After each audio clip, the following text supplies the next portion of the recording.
नमस्कार, मैं हूं श्री बुटानी। इस समय देखना शुरू कर चुके हैं आप वैभव क्रांति चैनल। हमारे साथ मौजूद हैं पूर्व मंत्री व भारतीय जनता पार्टी के वरिष्ठ नेता सुभाष कत्याल।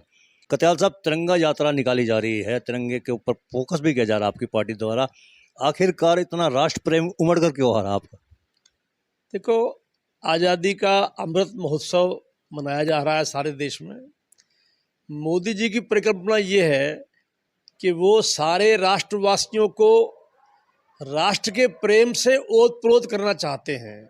उनके दिमाग में ये है कि भारतवर्ष विश्वगुरु बने, और विश्वगुरु बनने के साथ साथ हर भारतीय के मन में ये भावना पैदा हो कि मैं भारतवासी हूँ, मैं भारतवर्ष का रहने वाला हूँ, और भारतवर्ष सारे संसार के दुख दर्द दूर करने में, सारे संसार को बदलने में अपना योगदान देगा। इस भावना के तहत अपने राष्ट्र पर गर्व करने के लिए इस अमृत महोत्सव के समय में सारे देश में हर घर तिरंगा का जो कार्यक्रम शुरू हुआ है, ये 13 अगस्त से 15 अगस्त तक ये अभियान चलेगा कि पूरे भारतवर्ष के हर घर में तिरंगा लगाया जाए। और उसके लिए बड़ा जोश है सारे प्रदेश में भी और सारे देश में भी। हर घर में तिरंगा तो होना चाहिए, लेकिन तिरंगा कीमत चुका कर किया जाए तो वो भी गलत है। बताया जा रहा है कि जो शिक्षा विभाग है उसके माध्यम से प्रत्येक प्राइवेट स्कूल को ये कहा गया है कि आप तिरंगा खरीदिए, 25 रुपए का एक तिरंगा। देखो बुटानी जी, ऐसा है, हमारा महान है तिरंगा, हमारी शान है तिरंगा, हमारा अभिमान है तिरंगा, और हमारी पहचान है तिरंगा। तिरंगे के लिए, ये राष्ट्र की आज़ादी को कायम रखने के लिए ये 25 रुपए क्या चीज़ होते हैं। दुनिया तो जान कुर्बान कर दी भारतवर्ष के असंख्य वीरों ने। आज़ाद कराने के लिए भारतवर्ष को अपनी जवानियाँ कुर्बान कर दी। माताओं ने बेटे कुर्बान कर दिए, बहनों ने अपने भाइयों की बलिवेदी दे दी। तो उसके लिए 10-20 रुपये को खर्च भी कर देगा तो कोई बड़ी बात नहीं है। भारत सरकार ने तो करोड़ों रुपए का, अरबों रुपए का बजट रखा है, तो ऐसी कोई बात नहीं है, किसी को जबरदस्ती नहीं है।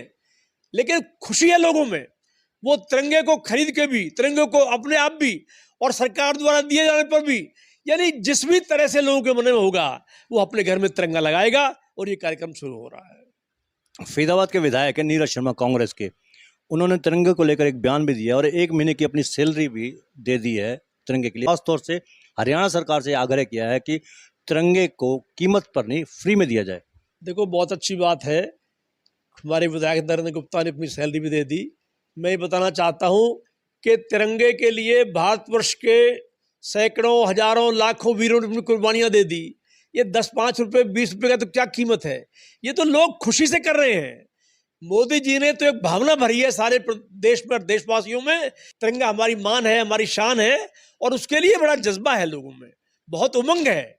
तो इसमें ऐसा कहना कोई बात नहीं।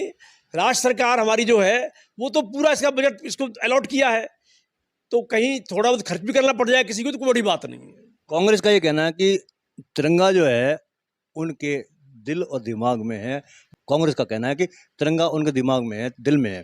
कांग्रेस का ये भी कहना है कि हर घर तिरंगा की साथ साथ हर घर रोजगार भी होना चाहिए। कांग्रेस तो दिशाहीन हो चुकी है। उनको ना देश का जज्बा है, ना उनको प्रदेश का प्यार है, ना उनको राष्ट्र पे मान है। उनको तो समझ में नहीं आ रहा कि हम कहाँ क्या करें क्या ना करें। जब से मोदी जी सत्तासीन हुए हैं 2014 से, कांग्रेस पार्टी के नेताओं के दिमाग में पता नहीं कौन सी भ्रांतियां आ गई। कभी हिंदू हिंदुत्व की बात करते हैं, वो कहते हैं हिंदू अलग है, हिंदुत्व अलग है। कभी कहते हैं, कभी राष्ट्र के खिलाफ बयान देते हैं, कभी सेना के खिलाफ बयान देते हैं। उनको समझ ही नहीं आ रहा कि क्या हो रहा है। कांग्रेस पार्टी दिशाहीन हो चुकी है, और अगले कुछ सालों में आप देखोगे कांग्रेस नाम की चीज हिंदुस्तान में दिखाई नहीं पड़ेगी। मैं बताना चाहता हूँ। कांग्रेस के नेता हैं कुलदीप बिश्नोई, आज पार्टी में शामिल हो गए बीजेपी में। क्या पार्टी इससे मजबूत होगी? देखो, अच्छी बात है, पार्टी को मजबूत करने के लिए कोई नेता आ रहा है तो उसका स्वागत करते हैं। कुलदीप बिश्नोई जी आ रहे हैं तो उनका स्वागत है। अब कोई आदमी ये कहे कि जी उसका वेट कम है, उसका ये कम है, अरे जब उनकी पार्टी में था जब तो उसका बहुत वेट था, और अब भाजपा में आ रहा तो वेट कम हो गया। ये तो खिसियानी बिल्ली खंबा नोचने वाली बात है। इन कांग्रेस के नेताओं को सूझ नहीं रहा ये क्या हो रहा है। हर प्रदेश से, पूरे देश से कांग्रेस के नेता पार्टी छोड़ छोड़कर भाजपा में आ रहे हैं और पार्टियों में जा रहे हैं। मैं बताना चाहता हूं, कांग्रेस पार्टी का कोई भविष्य नहीं है इस वक्त पूरे देश में। जहां आप इशारा कर रहे हैं, कांग्रेस के प्रदेश अध्यक्ष है उदयभान जी, उन्होंने कहा है क्या पिद्दी का शोरबा, कुलदीप बिश्नोई के लिए कहा है। उदयभान जी डूबते जहाज में बैठ गए, अब परेशान हो रहे होंगे, उनको समझ ही नहीं आ रहा क्या हो रहा है, क्या कर रहे हैं।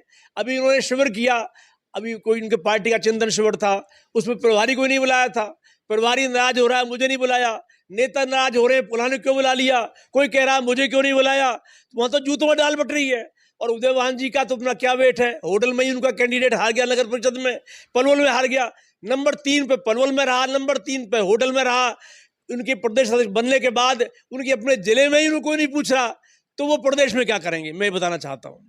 उन्होंने तो ये भी दावा किया कि आने वाली सरकार कांग्रेस की होगी और हुड्डा मुख्यमंत्री होंगे। अरे मैं बताना चाहता हूँ कि मनोहर लाल जी जो विकास के नए कीर्तिमान स्थापित कर रहे हैं हरियाणा प्रदेश में, उसकी बदौलत और जो अंत्योदय का कार्य उन्होंने छेड़ा है, यानी कि हर गरीब अंतिम गरीब तक विकास का लाभ पहुंचे।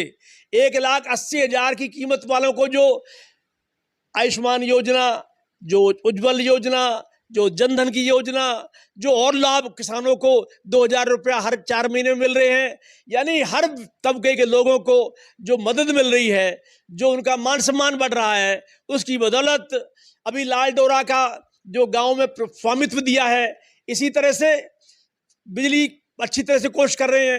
मैं बताना चाहता हूं कि मनोहर लाल जी ने जो विकास के नए कीर्तिमान स्थापित किए हैं, उनकी बदौलत वो तीसरी बार हरियाणा के मुख्यमंत्री बनेंगे, मैं दावा करता हूं इस बात का।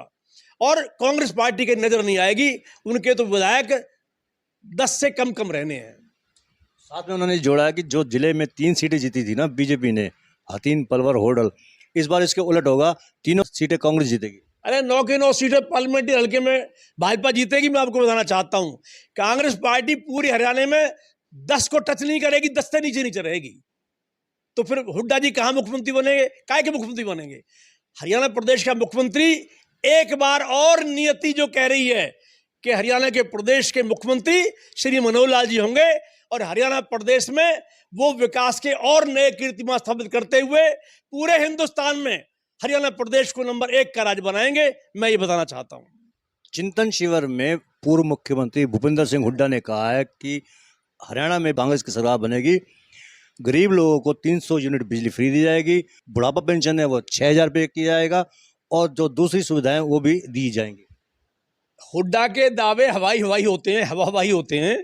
इनको ये कहते कुछ हैं, करते कुछ हैं, इनको कुछ पता नहीं है। लोगों को बरगलाने में लगे हुए हैं, लेकिन लोग इनके पंजे में फंसने वाले नहीं हैं। ये CLU की सरकार थी, जब ये करोड़ों अरबों रुपए एक मंत्री ने, एक MLA ने और मुख्यमंत्री ने कमाए।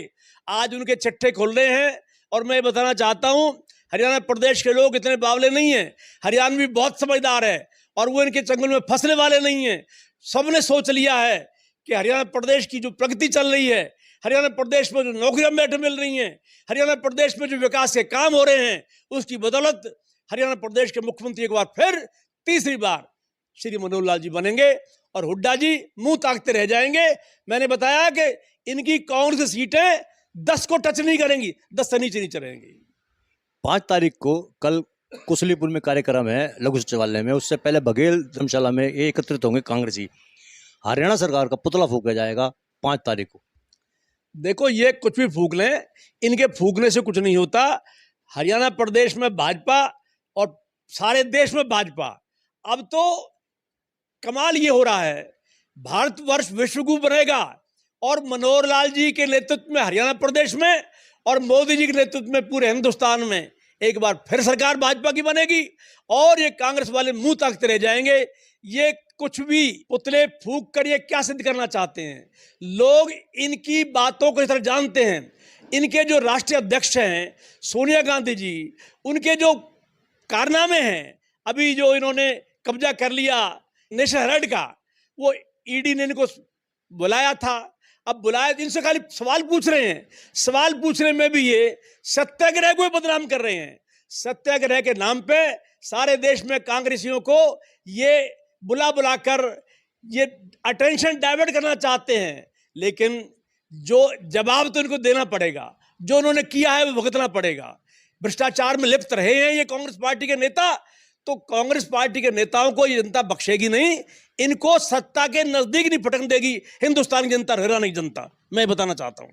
तो ये थे हमारे बीच में पूर्व मंत्री सुभाष कत्याल, जिन्होंने हर घर तिरंगा के बारे में बताया कि राष्ट्र प्रेम का प्रतीक है तिरंगा, दिल में तिरंगा बसा हुआ है। ये तिरंगा अभियान जो है प्रधानमंत्री नरेंद्र मोदी का जो सपन था देश को एकता और अखंडता का, उसको पूरा किया है। दूसरी बात, हरियाणा में तीसरी बार लगातार भाजपा की सरकार बनेगी और मुख्यमंत्री होंगे मनोहर लाल। मोती कॉलोनी से सतीश भूटानी।